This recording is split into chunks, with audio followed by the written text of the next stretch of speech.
अस्सलाम वालेकुम। आज की इस वीडियो में हम डिस्कस करेंगे रेस्पिरेटरी सिस्टम।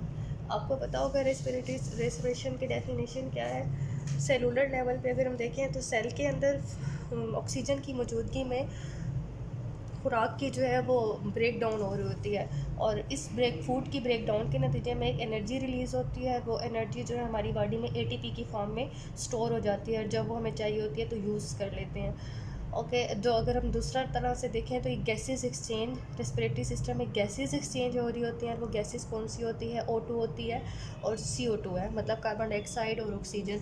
ऑक्सीजन हम अंदर ले रहे होते हैं और कार्बन डाइऑक्साइड बाहर निकाल रहे होते हैं, और ये किसके थ्रू हो रहा होता है? रेस्पिरेटरी सिस्टम के, मतलब आटमॉस्फेयर और लंग्स के दरमियान जो ऑक्सीजन का आटमॉस्फेयर और ऑक्सीजन लंग्स के दरमियान जो एक्सचेंज सिस्टम है उसको गैसेस एक्सचेंज कहते हैं। इसको हमने दो पार्ट्स में डिवाइड किया हुआ है।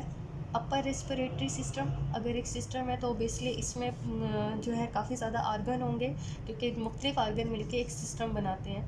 इसको हमने दो हिस्सों में तकसीम किया है, अपर रेस्पिरेटरी सिस्टम और lower respiratory system. Upper respiratory system में देखें तो सबसे पहले आ जाता है नोज़। नोज़ जो है वो एक्सटर्नल ऑर्गन है। उसके बाद फेरिंग्स के बाद आ जाता है लैरिंग्स। लैरिंग्स जो है वो अब वोकल कार्ड के ऊपर वाला जो हिस्सा है वो लैरिंग्स अपर रेस्पिरेटरी ट्रैक्ट में आता है। इनमें जो डिजीज़ होती हैं उनको कहा भी अपर रेस्पिरेटरी डिजीज़ कहा जाता है। ओके, अगर हम नीचे वाले हिस्से में देखें सेकेंड पार्ट में लोअर रेस्पिरेटरी सिस्टम है, तो इसमें लैरिंग्स आ जाता है जो कि वोकल कार्ड के नीचे वाला हिस्सा है। दैन ट्रेकिया के बाद ब्रोंकाई, दैन ब्रोंक्यूल्स, और कुछ और इसमें सिस्टम इन्वॉल्व होते हैं, जैसे कि कुछ मसल्स होते हैं, डायाफ्राम मसल्स और इंटरकोस्टल मसल्स। इनको हम डिटेल से डिस्कस करेंगे अपनी नेक्स्ट वीडियो में। आज हम थोड़ा सा इसका इंट्रोडक्शन कर रहे हैं रेस्पिरेटरी सिस्टम का। ये मैं आपको डायग्राम एक मैंने बनाई हुई है। ओके, बेसिकली नोज़ या माउथ से हम लोग सांस लेते हैं, और वो हमारे जो है लंग्स में आती है। लंग्स के थ्रू जो है पूरी बॉडी को जाती है। लंग्स जो है वो सबसे अहम पार्ट है हमारी रेस्पिरेटरी सिस्टम का। तो इसमें सबसे पहले ऑक्सीजन जो है हम लोग ऑक्सीजन इनहेल करते हैं। ये इसको हम एक्सटर्नल पार्ट कहेंगे। ये नोज़ जो है एक एक्सटर्नल आर्गन है, यहाँ से ऑक्सीजन अंदर आई। या ये नेज़ल कैविटी होता है, नोज़ के पीछे नेज़ल कैविटी पड़ी होती है। देन यहाँ पे एक पार्ट पड़ा होता है जिसको फेरिंग्स कहा जाता है। ये फेरिंग्स होता है। फेरिंग्स जो है वो खाने की जो खुराक की नाली होती है और जो सांस की नाली होती है उसके दरमियान वाले पार्ट को फेरिंग्स कहा जाता है। और इसकी जो डिटेल है वो हम अपनी नेक्स्ट वीडियो में देखेंगे। उसके बेसिकली ये जो फेरिंग्स जो है वो खाने के लिए ये एक रास्ता है जो कि बिल्कुल दरमियान में पड़ा हुआ है। इसके नीचे जो है वो लैरिंग्स है। लैरिंग्स जो है वो बेसिकली सांस रेस्पिरेटरी सिस्टम का ऑर्गन है। ओके, इसके नीचे एक रिंग की तरह का एक ट्यूब पड़ी हुई होती है। एक उसके ऊपर सी शेप जो है वो रिंग बने हुए होते हैं। इसको ट्रेकिया कहते हैं। ट्रेकिया एक लॉन्ग ट्यूब होती है। उसके ट्रेकिया जो है वो आगे फर्दर दो हिस्सों में डिवाइड हुई होती है, राइट और लेफ़्ट। इनको हम कहते हैं ब्रोंक्यूल्स। ब्रोंक्यूल्स दो होते हैं, राइट और लेफ़्ट होते हैं। ट्रेकिया जो डिवाइड हो रही होती है उसमें दो ब्रोंक्यूल्स बनाए, राइट और लेफ़्ट। आगे जो ब्रोंक्यूल्स हैं ये छोटे छोटे हिस्सों में तकसीम होती है। ये देखिए कुछ इसकी ब्रांचेस टर्मिनेशन हो जाती है ब्रोंक्यूल के, और इनको ब्रोंक्यूल्स कहा जाता है। ब्रोंक्यूल्स के आगे छोटे छोटे ग्रेप्स लाइक स्ट्रक्चर होता है, लाइक दिस, इस तरह का। एक इसके ऊपर एक सैक बना हुआ होता है, इनको एल्वोलाई कहते हैं।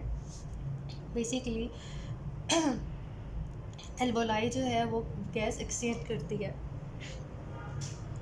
ओके, यहाँ से ऑक्सीजन अंदर आती है। यहाँ से ऑक्सीजन अंदर आई, लैरिंग्स और फेरिंग्स से गुजरते हुए ट्रेकिया से हमारे लंग्स में आ गई। लंग्स के अंदर क्या पड़े हुए हैं? एल्वोलाई। एल्वोलाई का काम, एल्वोलाई के ऊपर एक एयर सैक की तरह का बैग होता है। ये क्या करती है? इसके ऊपर बेसिकली कैपिलरीज और वेन्स इसके ऊपर लिपटी हुई होती हैं, और ये क्या करती है? गैस एक्सचेंज करती है। यहाँ पे कार्बन डाइऑक्साइड जो है वो अंदर आई और CO2 इसने ली और वो एक्सेल आउट कर दी। तो बेसिकली ये काम किसका था? एल्वोलाई का। इसी तरह यहाँ पे जो है वो डायाफ्राम मसल्स पड़े होते हैं।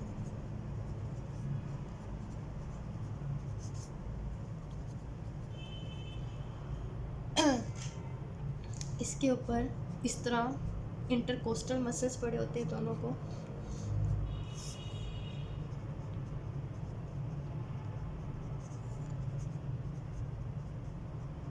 ये रेस्पिरेटरी सिस्टम में किस तरह हेल्पफुल होते हैं कि जब हम सांस लेते हैं ये कॉन्ट्रैक्ट होते हैं तो ये स्पेस देते हैं ऑक्सीजन को अंदर आने के लिए, और जब ये रिलैक्स होते हैं तो हम कार्बन डाइऑक्साइड जो है ये डोम की शक्ल इख्तियार कर लेता है डायफ्राम मसल्स। और अगर हम इंटरकोस्टल की मसल्स की बात करें तो ये भी क्या करते हैं, ये जब कॉन्ट्रैक्ट होते हैं तो ये भी स्पेस देते हैं लंग्स में ऑक्सीजन को अंदर आने के लिए। ओके, अब यहाँ पे आपने देखा होगा कि मैंने थोड़ा सा जो लेफ़्ट, ये राइट लंग है और ये लेफ़्ट लंग है, राइट लंग को हमने थोड़ा सा पतला और लंबा बनाया हुआ है। क्यों? बिकॉज़ यहाँ पे हार्ट पड़ा हुआ होता है, हार्ट की वजह से जो लेफ़्ट लंग है वो थोड़ा सा जो है वो लॉन्गर होता है, लेकिन थोड़ा सा नैरो होता है। बट जो राइट लंग है वो थोड़ा सा वाइड होता है, वाइडर होता है देन लेफ़्ट लंग, और ये थोड़ा सा वाइडर होता है बट ये थोड़ा सा शॉर्टर होता है बिकॉज़ यहाँ पे क्या पड़ा हुआ होता है, लीवर की वजह से ये थोड़ा सा छोटा होगा लेकिन ये वाइडर होगा, खुला होगा।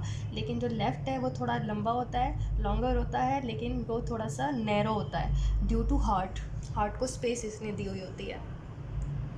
इसी तरह जो इनका ब्रोंकाई है, ब्रोंकाई जो राइट ब्रोंकाई है वो वाइडर होती है और शॉर्टर होती है, बट जो लेफ़्ट ब्रोंकाई है वो लॉन्गर होती है और शॉर्टर होती है, तो नैरो होती है, लॉन्ग होती है और नैरो होती है, तंग होती है।